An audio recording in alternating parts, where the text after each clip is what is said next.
Good morning.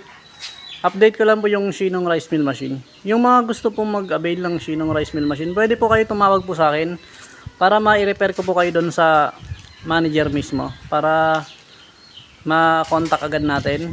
Ayan po yung contact number ko po. Tawag lang po kayo sa akin. Ito po yung actual na video po ay picture ng ano po, Shinong machine.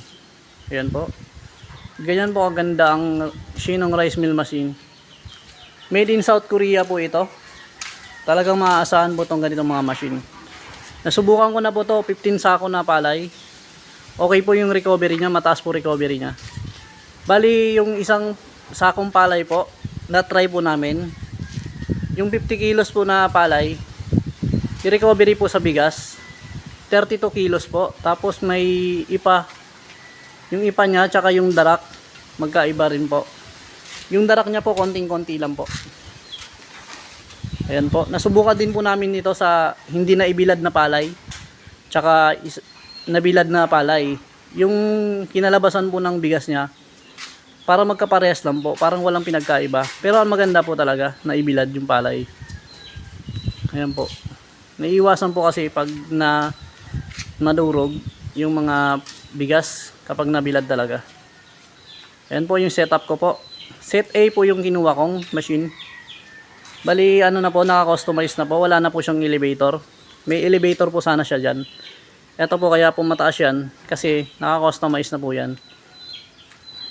Kahit isang tao lang po yung mag-operate po ng Shinong Rice Mill Machine, kayang kaya po.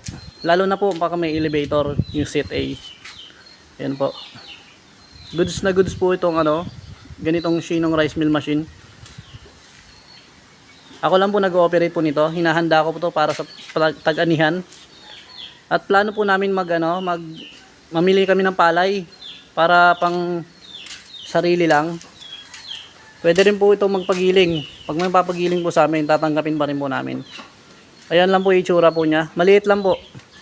Space niya. Maliit lang po yung kakainin niya space. Ayan lang po. Kompleto na po ito. May stoner na po ito. Naka-separate na po yung dyan sa bato po. Dyan po lalabas yung bato. Tsaka yung dito mga malalaking dumi. Dito po lumalabas. Gaya ng mga balat ng mga puno ng palay. Meron din po tayo dito ng ano. Ito po, palay cleaner po. Pagdaan po ng palay dito, dito po yung umpisa ng ano, paglagay ng palay. Sasalain niya po. Tapos dito po ilalabas yung mga dumi.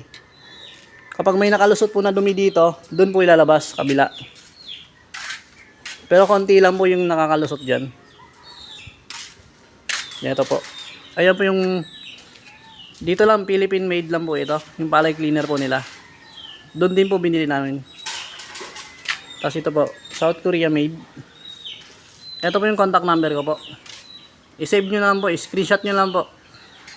Yung mga gustong pumunta dito sa ano, sa Barangay Patalam, Purok Islap.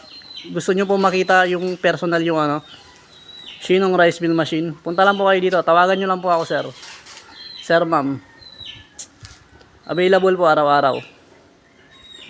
Yan po. Para maipaliwanag ko rin po yung mga gusto nyo malaman tungkol sa Shinong Rice Mill Machine. Nandito lang po yung video ko po. Salamat po.